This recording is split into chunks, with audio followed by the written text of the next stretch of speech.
प्यारे दोस्तों, आज आप सभी लोगों के लिए एक पुनः नया कहानी लेकर आए हैं। चलिए स्टार्ट करते हैं। स्टार्ट करने से पहले चैनल को ज़रूर सब्सक्राइब कर लें। वीडियो अच्छा लगे तो ज़रूर लाइक कर दें। चलिए दोस्तों, ये स्टार्ट कर रहे हैं। सीता स्वयंवर में राजा जनक ने राजा दशरथ को निमंत्रण क्यों नहीं भेजा।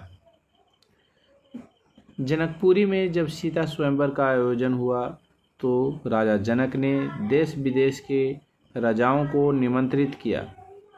सबको उसे स्वयंवर के लिए बुलाया, परंतु राजा दशरथ या अयोध्या के किसी व्यक्ति को स्वयंवर का निमंत्रण नहीं दिया। इसका कारण कोई आपस में वैर नहीं था, बल्कि एक ऐसी घटना थी जिसे राजा जनक को डर था कि कहीं फिर से वही हुआ तो क्या होगा। क्यों निमंत्रण नहीं दिया राजा जनक ने राजा दशरथ को?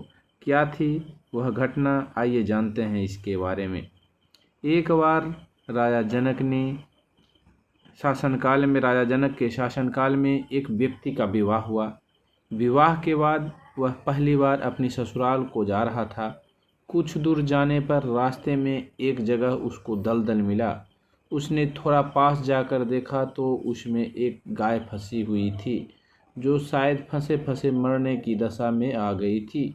उस व्यक्ति ने उसको देखा तो उसके मन में गाय को बचाने का ख्याल आया, परंतु दूसरे ही क्षण मन में एक और विचार आया। उसने सोचा, यह गाय तो कुछ देर में मरने वाला ही है।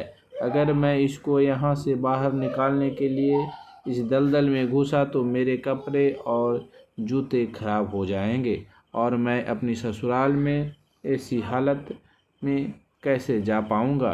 यह सोचकर वह गाय के ऊपर पैर रखकर आगे बढ़ गया।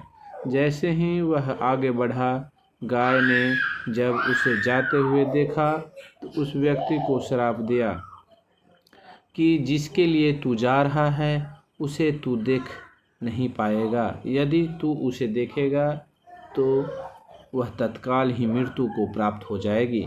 यह कहकर कुछ ही क्षण में गाय के प्राण निकल गए। श्राप को सुनकर वह व्यक्ति दुविधा में फंस गया। उसे अपने किए पर बहुत पछतावा हो रहा था, परंतु अब कुछ नहीं हो सकता था। जो होना था वह हो गया। अब वह व्यक्ति उसे गाय के श्राप से मुक्ति होने का विचार करने लगा। मन में बहुत बड़ा बोझ लिए वह ससुराल पहुंचा। वहां पहुंचकर वह दरवाजे के बाहर ही बैठ गया और यह विचार करने लगा कि अगर मेरी नज़र मेरी पत्नी पर पड़ गई तो क्या होगा। कुछ समय बाद परिवार के अन्य सदस्यों ने उसे घर के अंदर चलने का अनुरोध किया, किंतु वह नहीं गया। रास्ते में जो घटना घटित हुई थी उसके बारे में भी किसी को नहीं बताया। उसके दिमाग में तो गाय के द्वारा दिया गया श्राप बार बार गूंज रहा था। जब उसकी पत्नी को उसके घर के अंदर आने की बात पता चली तो उसने अपने घर वालों से कहा कि चलो मैं ही चलकर उन्हें घर के अंदर लेकर आता हूँ। पत्नी ने जब जाकर उससे कहा कि आप घर के अंदर क्यों नहीं जा रहे हो, और मैं जो भी बोल रही हूँ उसे सुनकर भी मेरे सामने होते हुए भी मेरे ओर क्यों नहीं देखते हो। वह व्यक्ति अपनी पत्नी की बातें सुनने पर भी चुप रहा। काफ़ी अनुरोध करने के बाद उसने रास्ते में घटित सारा वृत्तांत कह सुनाया। पत्नी ने कहा, मैं भी पतिव्रता स्त्री हूँ, ऐसा कैसे हो सकता है? आप मेरी ओर तो देखो। अपनी पत्नी की बात सुनकर उसने जो ही नज़र उठाकर अपनी पत्नी की ओर देखा, वैसे ही उसकी आंखों की रोशनी चली गई। वह गाय के श्रापवश पत्नी को देख ही नहीं सका। उसे व्यक्ति की पत्नी भी पतिव्रता थी, इसी कारण उसकी मृत्यु नहीं हुई। यह देखकर पत्नी अपने पति के साथ लेकर राजा जनक के दरबार में गई। वहां जाकर उसने सारा वृत्तांत सुनाया। राजा जनक ने राज्य के सभी विद्वानों को सभा में बुलाकर समस्या बताए। उन्होंने अपने दरबार में बैठे हुए ब्राह्मणों को कहा, हे ब्राह्मणों, गौ श्राप से निवृत्ति का कोई सटीक उपाय हो तो बताएं। सभी विद्वानों ने आपस में विचार करके एक उपाय बताया। उन्होंने कहा कि यदि कोई पतिव्रता स्त्री छलनी में गंगाजल लाकर उसे जल के छींटे उस व्यक्ति की दोनों आँखों पर मारे तो श्राप से मुक्ति मिल सकती है, उसकी आँखों की रोशनी पुनः लौट सकती है। राजा ने पहले महल के अंदर की रानियां सहित सभी स्त्रियों से पूछा तो राजा को सभी के पतिव्रता होने पर संदेह की सूचना मिली। ऐसा सुनकर राजा जनक चिंतित हो गए। तब उन्होंने आसपास के सभी राजाओं को सूचना पहुंचाई। उन्होंने उन्हें संदेश में कहा कि उनके राज्य में यदि कोई पतिव्रता स्त्री है तो उसे ससम्मान राजा जनक के दरबार में भेज दिया जाए। जब यह सूचना अयोध्या के राजा दशरथ को मिली तो उन्होंने अपने सभी रानियों से पूछा। प्रत्येक रानी को यही उत्तर था कि राजमहल तो क्या, श्राप राजा के किसी भी महिला, यहाँ तक कि झाड़ू लगाने वाली ही क्यों न हो, उसे भी पतिव्रता ही पाएंगे। राजा दशरथ को इस समय अपने राज्य की महिलाओं पर आश्चर्य हुआ और उन्होंने अपने राज्य की सबसे निम्न मानी जाने वाली सफाई करने वाली को बुलाया। उस महिला से राजा दशरथ ने सम्मानपूर्वक पतिव्रता होने के बारे में पूछा तो उस महिला ने स्वीकृति से सिर हिला दिया। तब राजा ने यह दिखाने के लिए अयोध्या का राज सबसे उत्तम है, उस महिला को ही राज सम्मान के साथ जनकपुर को भेज दिया। राजा जनक ने उसे महिला को स्वागत व सम्मान किया। तब राजा ने उस महिला को समस्या बताई, साथ ही ब्राह्मणों द्वारा जो उपाय बताया गया था वह भी बताया। महिला ने राजा को उस कार्य को करने की स्वीकृति दे दी। अगले दिन महिला छलनी लेकर गंगा किनारे गई।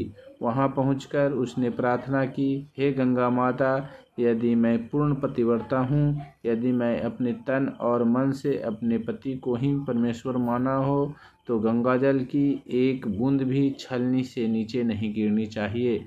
ऐसी प्रार्थना करके जब उसने गंगाजल को छलनी में भरा तो जल की एक बूंद भी नीचे नहीं गिरी। यह पवित्र गंगाजल कहीं रास्ते में छलककर नीचे न गिर जाए, यह सोचकर उसने थोड़ा सा गंगाजल नदी में ही गिरा दिया और पानी में भरी छलनी को लेकर राज दरबार में आग पहुंची। राज दरबार में उपस्थित सभी नर नारी यह दृश्य देख आश्चर्यचकित रह गए। तब उस महिला को ही उस व्यक्ति की आंखों पर छींटे करने को अनुरोध किया गया। उसने यूं ही गंगाजल के छींटे उस व्यक्ति की आंखों पर मारे, त्यों ही उसके आंखों की रोशनी वापस आ गई। यह देखकर दरबार में उपस्थित लोग बहुत ही प्रसन्न हुए। तब उस महिला को पूरे राज सम्मान के साथ पारितोषिक दिया गया। जब उस महिला ने अपने राज्य को वापस जाने की अनुमति मांगी थी तो राजा जनक ने अनुमति देते हुए जिज्ञासावश उस महिला से उसकी जाति के बारे में पूछा। तब उस महिला द्वारा बताए जाने पर राजा आश्चर्यचकित हो गए। यही कारण था कि सीता स्वयंवर के समय राजा ने सोचा कि जिस राज्य की सफाई करने वाली इतनी पतिव्रता है तो उसका पति कितना शक्तिशाली होगा। यदि राजा दशरथ ने इस प्रकार के किसी निम्न श्रेणी के व्यक्ति को स्वयंवर में भेज दिया और अगर उसने धनुष संधान कर लिया तो क्या होगा। राजकुमारी किसी निम्न श्रेणी के व्यक्ति को वर न मान ले। यही सोचकर राजा जनक ने अयोध्या नरेश राजा दशरथ को निमंत्रण नहीं भेजा, किंतु विधाता की लेखनी को भला कोई आज तक टाल सका है। वही हुआ जो होना था। अयोध्या के राजकुमार वन में विचरण करते हुए अपने गुरु के साथ जनकपुर पहुंच ही गए और धनुष तोड़कर राजकुमार राम ने सुकुमारी सीता का वर्ण कर ही लिया। धन्यवाद। अंत में बोलो जय सिया राम की जय, जय सिया राम की जय। दोस्तों, आपको यह कथा कैसी लगी कृपया कमेंट करके ज़रूर बताएं। वीडियो पसंद आया हो तो लाइक कर दें और ऐसी ही हर रोज़ नई कहानी, कथा और जानकारी को सुनने के लिए चैनल को सब्सक्राइब ज़रूर करें। धन्यवाद।